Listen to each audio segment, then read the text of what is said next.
What's going on, you guys? Welcome back to the Help More, Sell More podcast. I'm Jeff Burlingame here with my co-host, Joe Marcoux. Joe, how you doing? I'm awesome. So glad to be here. Good to see you, man. What's going on? Not too much, man. I am excited to talk about this topic today. In fact, I feel out of all the topics we talk about, this might be the one that I get the most fired up about because I just can't avoid it. And I know you guys who are watching this, listening to this, you can't avoid this either. So tell me or stop me if you've heard this one before.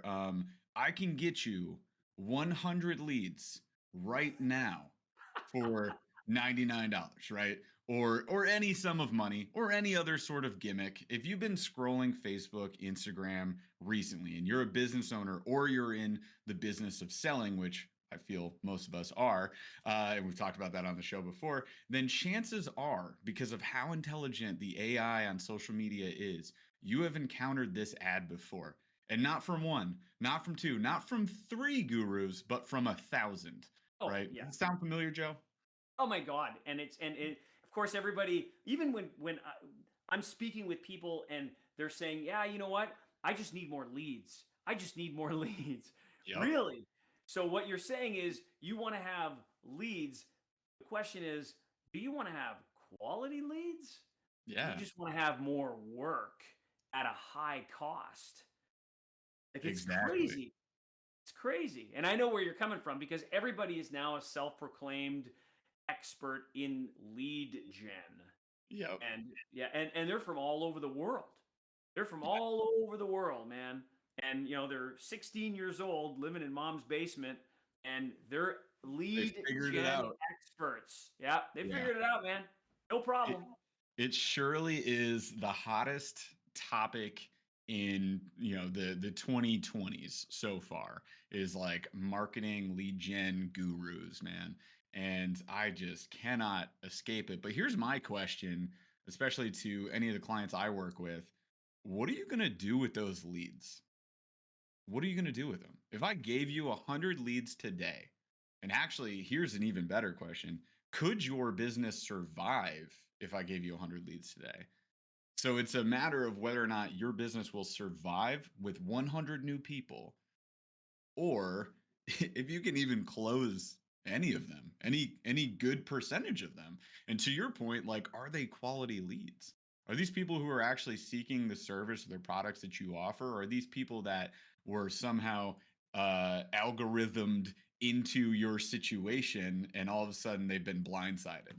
Like they just woke up and they realized they were looking for a personal trainer, that they were looking for whatever product or service it is that you're selling, and turns out they might not even want it. So now It's you have to your point, Joe, work even harder. You got to warm this audience up because they're completely cold. They're frozen. They are minus 263 Kelvin. They are frozen solid, and you have to warm them up, and then you have to enlighten them to, your value. What's your value offer, your value proposition? And then you have to try and close them. And these are the ones where, when you're handling objections here, guys, you are doing a 400-meter hurdle. You are hopping hurdles left and right. You are handling 5, 6, 7, 8 objections. This is not as simple as like, oh, we just need to figure out how you want to pay for this. No, no, no, no. no way.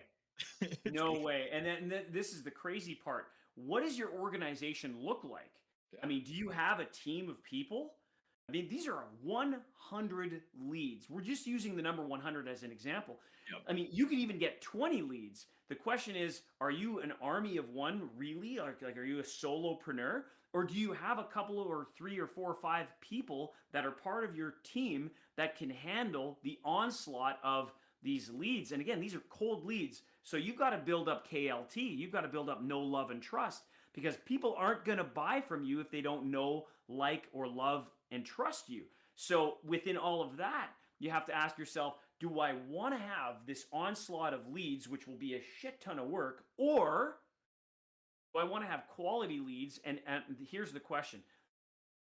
Would I rather have one quality lead and it literally becomes a quality prospect, or I just need more leads, man, and have a 100 people that you now got to warm up, only to find out that you don't have the skill set to be able to, like you said, Jeff, handle all of these objections because you don't even know these people. You haven't, what I call ETR, you haven't earned the right to even have the conversation with them. So what's better for you as a salesperson or as an entrepreneur, as a solopreneur or as a business owner? What's better for you? More leads that cost you more time and they cost you money to go advertise to them? Like, hey, use this Facebook pixel and you're going to be able to target to them. Yeah, that's great. I'm not suggesting that it doesn't have its place. For those of you who really want to be able to help more and sell more, wouldn't it make more sense to be able to have a quality prospect? Yeah. It's a question of how much work you're willing to do, right? So, you guys, if you've been listening to the show this long, this is episode 7, by the way, and we're rocking and rolling. We're having a good time with this, and we hope you are too.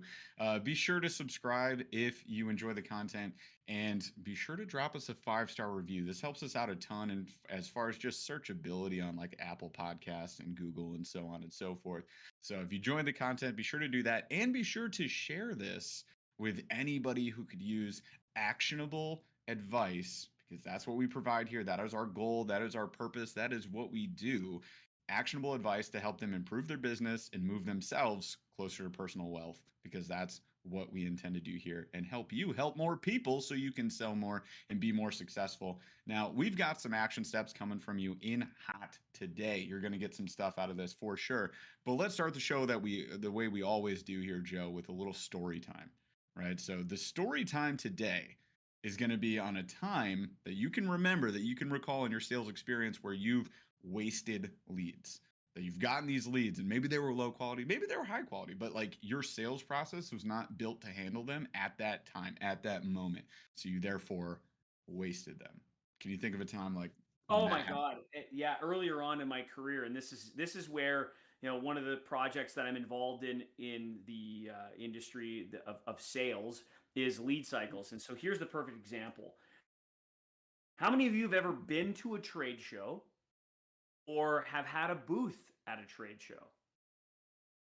So when you're at a trade show, and it could be anything, you could be at a boat show, an RV show. I've been to the Barrett-Jackson car show. And if you think that the Barrett-Jackson car show is just all the booths are all about cars, you've never been, because there's fitness equipment, there's home furnishings, there are sculptors, there are artists. I've done the Calgary Stampede, by the way. It's known as the greatest outdoor show on earth. Well, indoors, there was a 10-day trade show open from 9 a.m. to 11 p.m. And I Oof. was working as the Canadian distributor for a product called Sunset Swings, which were outdoor high-end patio furniture and also manufacturing Inspire fitness equipment. So we were doing both at this trade show. Well, then right next to us was a hot tub company. And then next to them was a company selling motorcycles at the Calgary Stampede. So let me tell you this much about getting leads. There's in over 10 days at the Stampede alone, there was over 1 million people coming through the gate. Wow. Yeah. You want to talk about opportunity, right? Yeah. So then people put together, here's where people screw up. They put together this bowl made with enter here for your free draw. Kind of a great idea, right?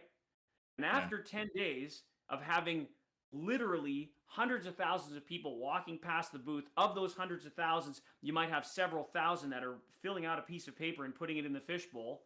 And here's the answer. No follow-up. None. Zero. Zip. Nada. Oh. Big freaking goose egg. You got a massive bucket, like I'm talking a massive aquarium filled with paper with illegible names, right? You can't read anything. Yep. What's their email address? So wrong technology with people that are interested in what? To get something for nothing. Yep. And so Win now, the raffle. right? So they just want to win something. Yep. And then at a trade show, you might also get people that are walking in and they're walking around with bags. Their bags are filled with brochures of every different booth. So you've got, I mean, I've seen this. We called them pigs. professional information gatherers. There were pigs. They were just grabbing all of this stuff. So they would take, hey, I want a brochure for that car. I want a brochure for that barbecue. I want a brochure for your swing. I want a brochure for your fitness equipment. I want a brochure on this new vitamin C. I want a brochure for your garlic press. It's like, well, what are you interested in? No, they were just interested in getting stuff for nothing. Is that the kind of lead that you want? And then you're going to follow up with that person? Are you kidding me? No. So, like, Yeah. mind-boggling, man. And now today, everybody's an expert on Facebook, and that's the same kind of garbage that you're going to be led into. You're going to have a fishbowl full of stuff, just creating more work for you. So that was my experience. We did a fishbowl full of paper, and then it's like, can you read that? I can't read that. Then how much time would it have taken to be able to get thousands of names onto data entry? And then even then, you got to create a sequence, and then you got to build them up, and you got to get, no. We did failed attempt, major fail. Dude, Is that a good story? that's a great story, and I can relate because I've been to those trade shows and I've done those things, and yeah, it's tough, man. I've done fitness expos from my past. Most of my experience in sales has been in fitness. I've owned my own gym, so when I owned my CrossFit gym for 6 years. Before selling it, like we would go to trade shows every year. There was one big one in Grand Rapids that was sponsored by Fifth Third Bank. It's the Fifth Third Riverbank Run. So we have the Grand River runs right through Grand Rapids. If you guys are familiar with Michigan, Beer City, USA, if that helps. That's like 10 cities in the U.S. that claim this now. But anyways, the original Beer City, USA was Grand Rapids. So yeah, I've gone to that trade show, and that's similar in size, like very, very large at the big expo center right downtown. And I've sat at that booth for 9, 10 hours, and Oh, we brought fitness equipment. We tried to get people on our Concept 2 rowing ergs. We tried to put them on the exercise bike. We tried to like just swing kettlebells around. I mean, I want you guys to picture this. People who don't know how to move properly, have never worked out at a gym. I'm like, here's a barbell with 135 on it. Let's go. And that's a terrible idea. You know, if you want to just herniate some discs and really upset some people, that's a great way to do it. So again, I wasn't right at the time. And we had a clipboard. We did the same thing. So I'm glad you brought up trade shows. You guys bring an iPad, get the numbers in, whatever. But if you're at a trade show like Joe was at, where it's just every business from everywhere ever, you gotta do something way different. And yeah. unfortunately, you also have to understand that you're gonna get like a 3 to 5% response rate. Like that's what you signed up for. So, you know, prepare appropriately. And I do want to clarify too, when we talk about your sales process, what we're talking about is within your business. Some people will call it a funnel. So if we're using high key terms in sales, it's a funnel, right? What happens when you encounter a lead? What happens to them? How do you contact them? You do text, email, phone call? Do you try to set up an in-person meeting? What does your sales appointment look like? Right? Is that in person? Do you sell over the phone? Do you sell over Zoom? Is there a process you follow right now? Do you ask specific questions? Do you look for specific answers? How do you make your pitch, your presentation? How do you sell this person? And then what happens after that? That's what we're talking about with the sales process. And if your sales process, first of all, if it doesn't exist, you're screwed. Sorry, make one. And if it does exist, can it handle 100 leads? So I'll give you my example of legitimately 100 leads. When I owned my gym very early on, we were looking to grow massively and quickly. Recipe for disaster in any business. I don't care who you are. So what we did was we signed up for this company, and I don't think they exist anymore, but I still won't name them. But let's just call it, Better You, right? It's actually very similar to what the name is, but Better You was a 6-week challenge organization. 6-week challenges. If you guys are familiar with fitness at all, you've probably seen 1,000 of these. If you've ever, again, how smart is AI on social media? Too smart for its own good. Skynet is coming. I'm just kidding. Indeed. No conspiracy theories here, but it's very intelligent. So if you've ever like thought about losing weight, chances are you've come across a 6-week challenge or a 21-day or a 28-day nutrition challenge or whatever. Like you've heard about these, you've seen them, maybe you've done them. So the gimmick here was a 6-week challenge, boot camp style class. We would advertise it for 2 weeks. We would get hundreds of leads that I would meet in person. They would come in. Now, 50% of the time, I'm not kidding, they would think it was free, even though nothing ever stated otherwise. Like nothing said it was free. None of the advertising said it was free. Wow. And this is, probably an investment of about $2,000 in Facebook advertising. First of all, $2,000 for 2 weeks of advertising. It's a lot of money per day for Facebook ads, for fitness, especially at a brick and mortar fitness. This is at Yeah. a local business. This is not online. This is not remote. This is a gym, right? And we would get hundreds of these ladies coming in. It was a women's only challenge.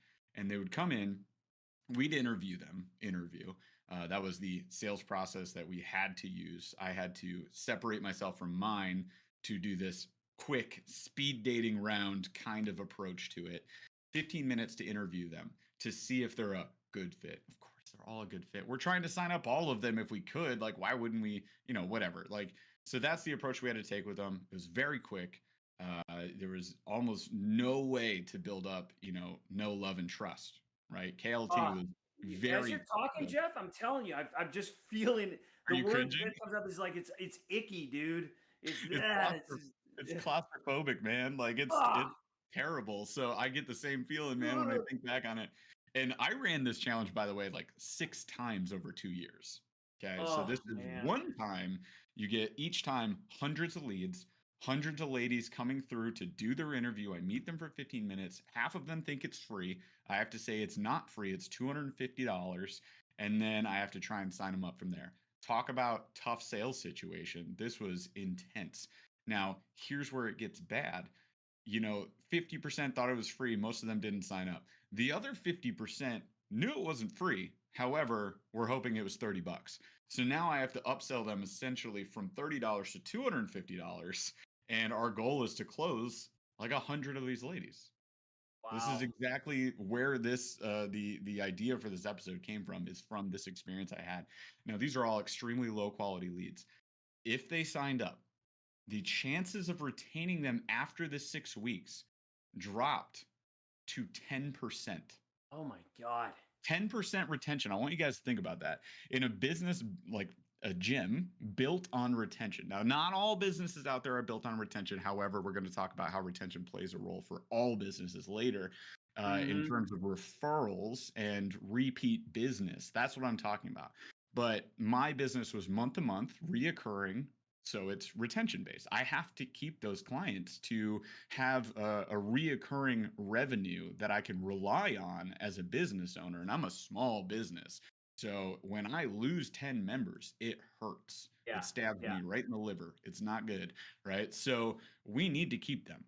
That's the challenge. 10% were retained. And here's where it all went wrong. 2 years later, guess what I did, you guys? I stopped doing the Better You challenge. And what happened to my business? I took the biggest hit of my business life. That business almost went out of business within 2 months. I lost 40% of my members because I had been retaining as many as I could from this challenge. However, when I stopped doing the challenge, they couldn't just keep repeating every 6 weeks. They couldn't do a boot camp. I canceled my boot camp. I was a CrossFit gym. So I tried to integrate everybody into my main community, the main CrossFit gym.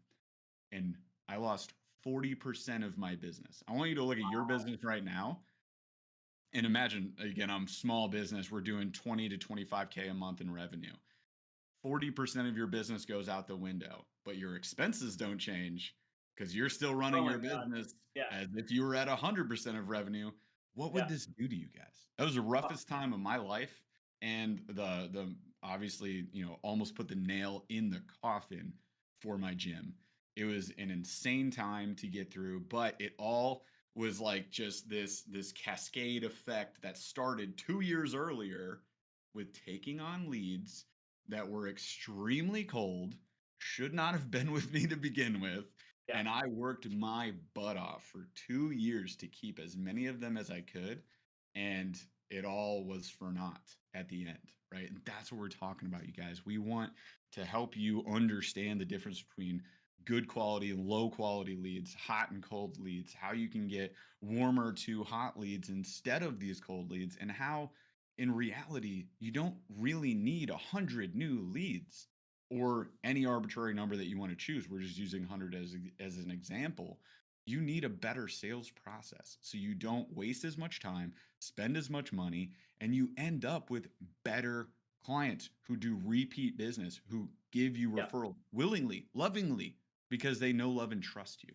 They become an ambassador to your they become Raving an fans. ambassador Yeah. to your brand because you've been able to provide them with such value. And so you're better off having raving fans and having people that are, here today, gone to tomorrow. We've said this before. We're not building the business on a one night stand. We're building it on the foundation of a solid relationship. And that's really the essence of, hey, I want to really help you. So if I can help you, then you're going to buy from me, as opposed to, hey, man, I want to sell you something, because they're going to leave you. Yeah. Big difference. Exactly. I mean, you I it's funny. I saw this on social media this morning. If you guys are on TikTok, don't get off of it. But I saw this hilarious TikTok this morning that was like you can shear a sheep as many times as you want, but you can only skin it once. And like that Yeah, applies good to point. sale. You can if you persuade, trick, push, shove somebody into a 6 week challenge, for example, and then try and drag them along. You were literally, I had them by the collar. I was like, come on, you're staying with me. We're staying at this gym. You're gonna do this stuff with us, right? And that was essentially that skinning of that sheep, right? Yeah. And it was pushing them to something that they didn't necessarily want. I'm sure they needed. Everybody needs to work on their health, their wellness, of course. But are they in the right state of mind for that? Do they really have the right intentions going into it? And essentially, I skinned that sheep and I suffered for it 2 years later. Mm. Versus taking care of the right people, the good fits for your business, the best fits, if you will, and having them stick around willingly, lovingly, and to bring you new business and to do stellar reviews, video reviews for you to help you grow your business and to bring you, referrals long term And and yet to that's stay with you. that's exactly what this episode is about. Is what do we need to do? What's the tactic that we need to apply so that we can get better quality leads organically? Exactly. The whole concept of, and I'm not opposed to advertising, but I can tell you right now, in my 3 businesses, we have yet to pay for ads, and all 3 businesses are growing. Mhm. So the question then becomes, and again, we're not opposed to considering it as far as paying ads.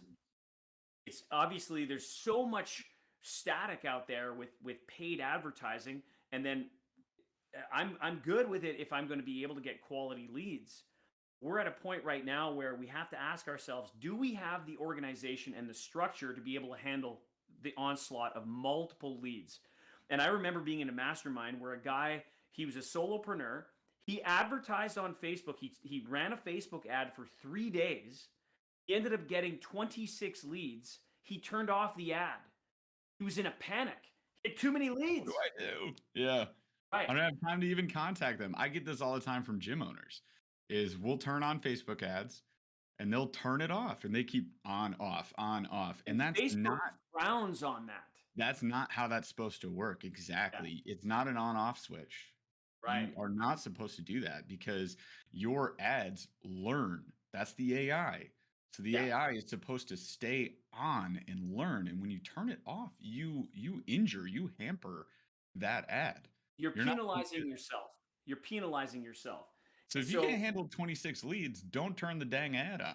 Like, right. I mean, how many leads do you really need? A lot of the people that I've been working with, for example, in the dojo, there are multiple people in there are solopreneurs. Now, granted, I have district managers from companies that have teams of 30 to 40 people, and they take the information that I'm giving them and they're bringing it over to their team, which is great.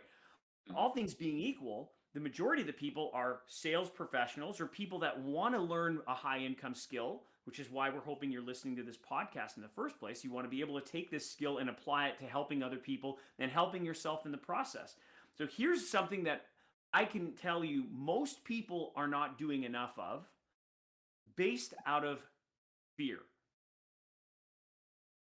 They're letting their own head get to them, and they're not asking. You and I have talked about this before, and we're going to talk about this again in the future, which is asking for the sale. People don't ask enough.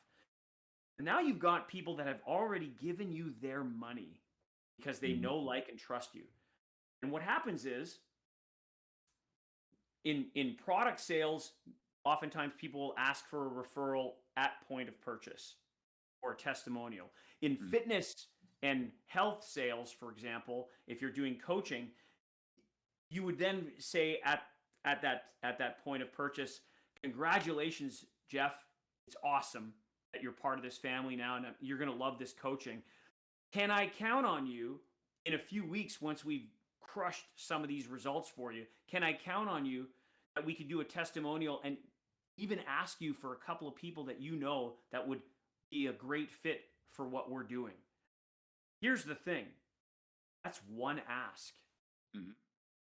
And the most successful organic growth that I've ever seen has been when people have these people, and I'll give you an example. Craig Ballantyne weekly is asking everyone for more referrals. He's asking, who do you know who? 5 words. Who do you know who that would also be a great fit for what I'm offering? And it's on repeat. And I know it's coming. And it's not like I'm going to tell Craig no. So guess what I'm doing? I'm emulating that. I'm saying the same thing. And I'm wording it a little bit differently. And the approach that I'm going to give you guys is this. And I would say, so Jeff, are you happy with how things are going in the dojo? Yeah, absolutely, man. It is well worth the time and money spent. Awesome. So I've asked you a question and I got the positive response. And then I would turn around and I'd ask you the next question. Who do you know who that would also love to be able to get the same results that you're getting? My friends in business. Okay. And then I would ask, I'd say, hey, could we do this? And then I could send you a script. Send him an email that would say, hey, friend, I've been working with Joe in the dojo. And at first literally, here's the script. At first I was skeptical. These are the results that I'm getting. I highly suggest that you get in touch with him. And I've copied Joe in this email. The amount of people that I've had in referrals in that context, because email's great.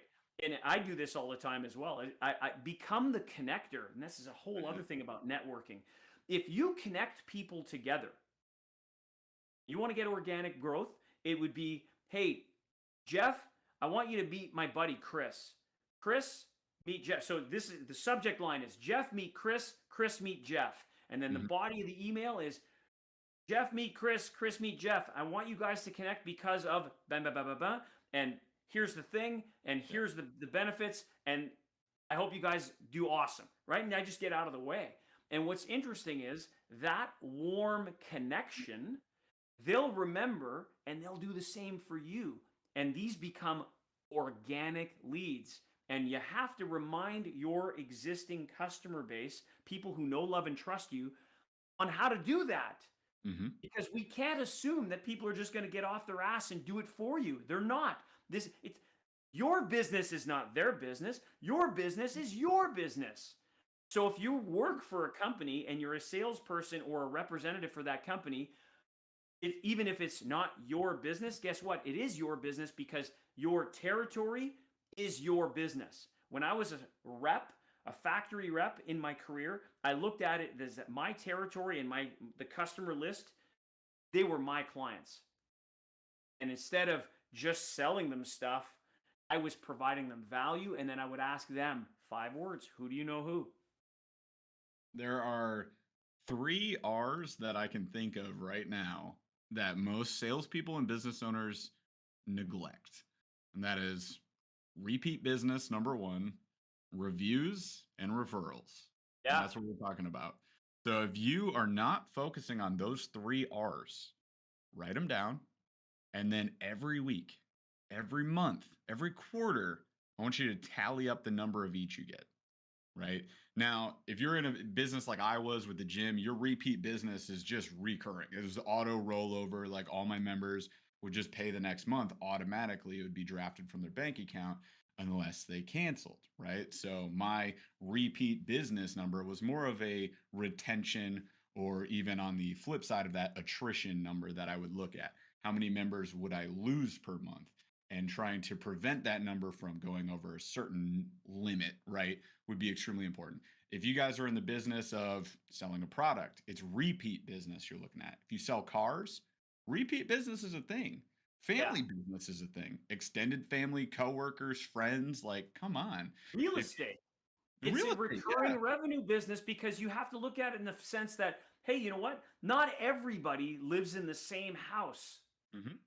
for the rest of their lives. I Not know of anymore. one this day and age. Well, look at you. You just moved into your new place. Yep. In my lifetime, I've got to go back in time here and think of from going from one to off the top of my head. Now in my 50s, again from my first home that I purchased, I'm looking at 8 or 9. Yep. I mean, and I'm not a big fan of packing bags and packing boxes and moving. However, I love the castles that I've been able to live in or my homes. And that's the beauty of it, right? Yeah. And so think of it. It's I want to be able to if I'm a realtor, if I'm a real estate agent, I want to not only get your repeat business when you're going to move, or you might keep your home that you're in now and move and then keep the home and turn it into a rental property, right? So there's who do you know who, right? You got to stay in touch with them. You got to keep asking. I've got this real estate agent. She is absolutely relentless with asking us for referrals. And I love her for it because she's awesome.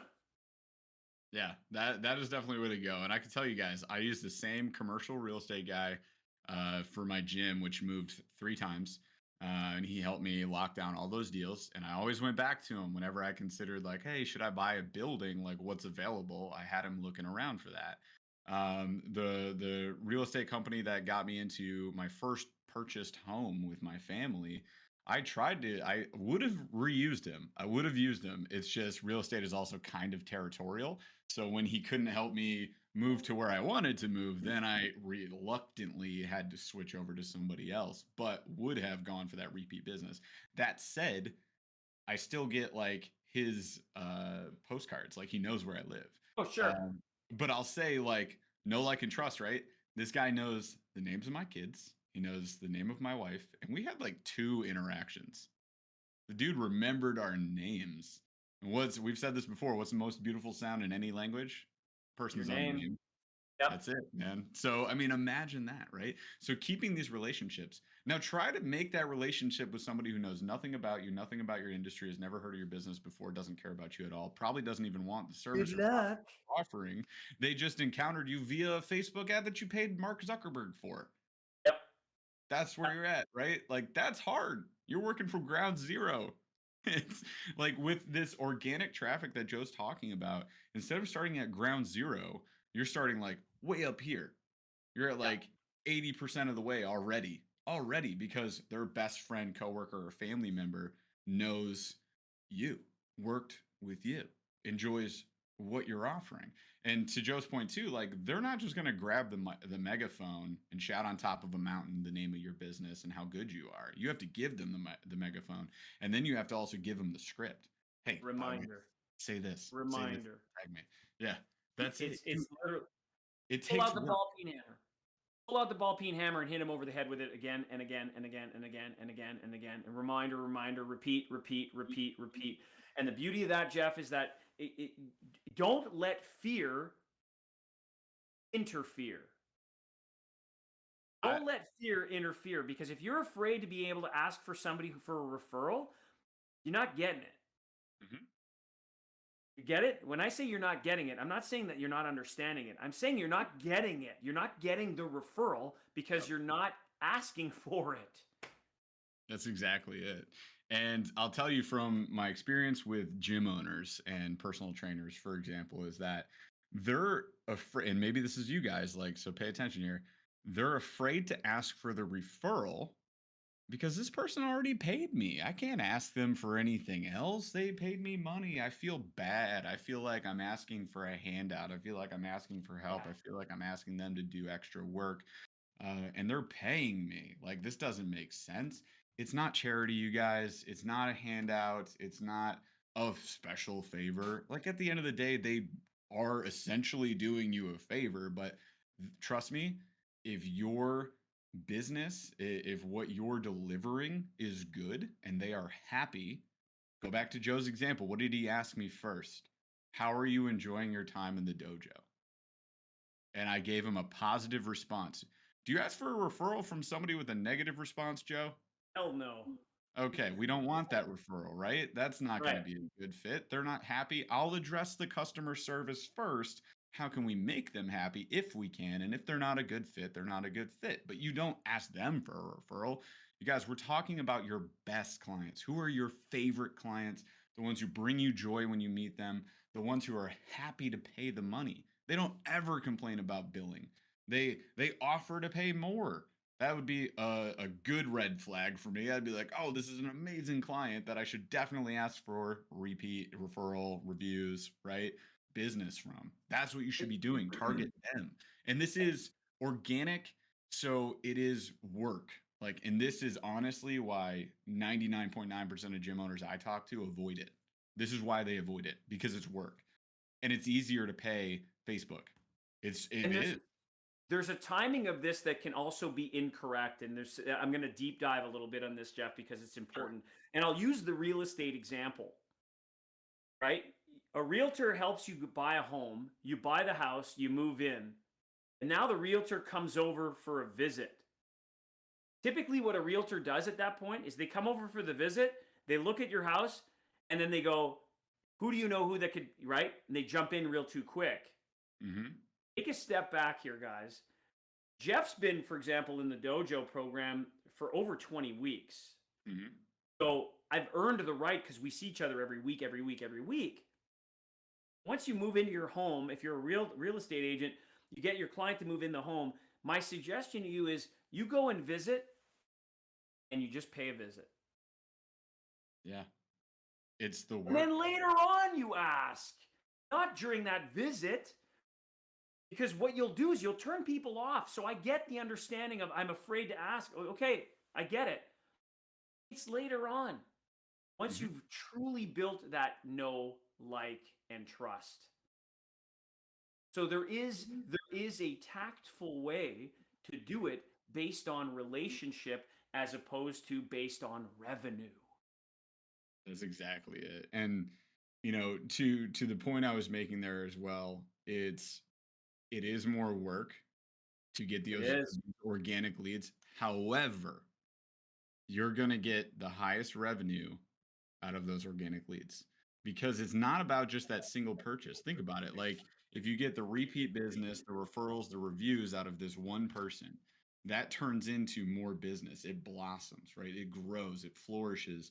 And then the next person, if treated in the same way and delivered the exact same amazing experience, could then do the same repeat referral reviews. And then Yeah. again and again and again. We're talking about one sale that turns into many, right? Yes, it's work, but it's so much more worth it, so much more valuable than you could fathom than spending $2,000 in a month on Facebook advertising.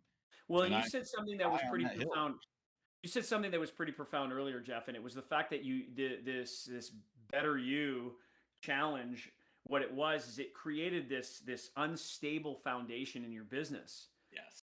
And so the unfortunate thing is that can happen the exact same way with the challenging things of AI Yeah. and advertising. If we take the time to build a solid foundation in our businesses and we get organic growth through referrals and repeat business, then when we earn the right to get to a point where, hey, now that I've got a good organization, a strong team of people that can handle more leads, that's when you can pull the trigger on that. So we're Mhm. not suggesting that advertising is bad. What we're suggesting is make sure that you pull the trigger at the right time and that you have the right people in place, and ultimately that the repeat business, that the referral business, that the review side of your business The retention is Mm. exceptional. When you've done it that way, you're going to be on easy street, man.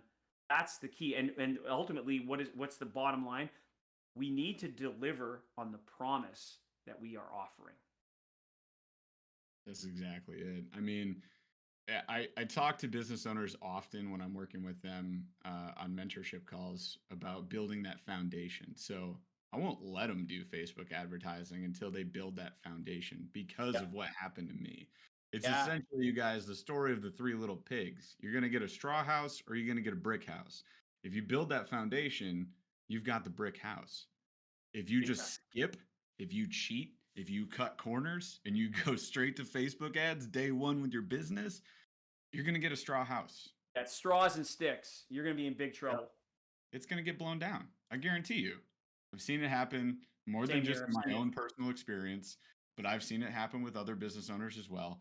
It is not a strong business foundation to build upon, and I don't suggest that you do it. Go organic first. Build that strong foundation of repeat clientele that are happy to do reviews and referrals, and then go to the Facebook ads once you've built the process to suit. And we're going to talk about the process in way more detail between what Joe does with his army of one and what I do with Burley Sales. We'll give you guys sort of the amalgamation of material on a later episode here coming up soon. But we wanted to get this one out of the way early on in this podcast, I feel, because like we said, we're seeing this all over the place. I cannot scroll for more than 1 second on my Oh yeah. Instagram or my Facebook feed without seeing some sort of marketing guru telling me you can get me 100 leads. Like, and what I say, I don't want them. I don't want those leads. I don't need them. I need Right. good leads. I need organic leads. I need powerful leads that give me traction and a good, strong foundation within my business. So here's something tactical that I want everybody to consider, and they're two sets of 5 words. Two sets of 5 words that I want you to write them down and commit them to memory. The first one is, again, depending on what kind of product or services that you're providing, the first one is at the point of purchase when you've congratulated someone and you've validated their purchase decision and you have this conversation and they feel good about it. You go, can I count on you? Can I count on you in the future to be able to provide me with a referral, right? The other time is when you have a certain product where they've made the decision and they've done all their research and they feel good about it, and you go, who do you know who? Those are the two sets of 5 words. Can I count on you? Who do you know who? Use them in the right timing and the right sequence and repetitiveness. I promise you, you're going to build an organic business with such a solid foundation that you will be helping more people, you will be selling more people, and you're going to have a very wealthy lifestyle. 100%. And to further that point, I'm going to use this on you guys right now. Can I count on you, listeners and viewers on YouTube, whenever this airs on YouTube, to drop us a 5-star review if you feel that we provided you some strong action steps today that can help move you closer to personal wealth and help you have a successful business?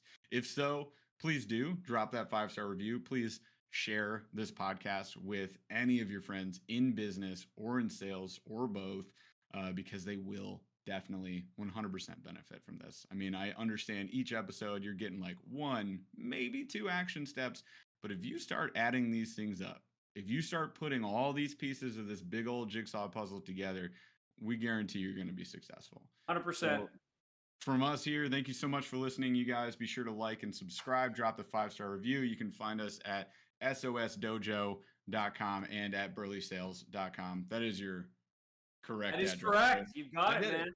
Look at Yeah, me. 7 episodes in, you guys. I got this. Don't worry. he's got this. You can also follow us on our socials at Burley_sales. It's BURLY. And then you can also follow Joe at the Joe Marcoux. And all of that is in the podcast description as well. So thank you guys again for listening. We'll be back again next week, every Monday, 6 a.m. Eastern. We'll see you.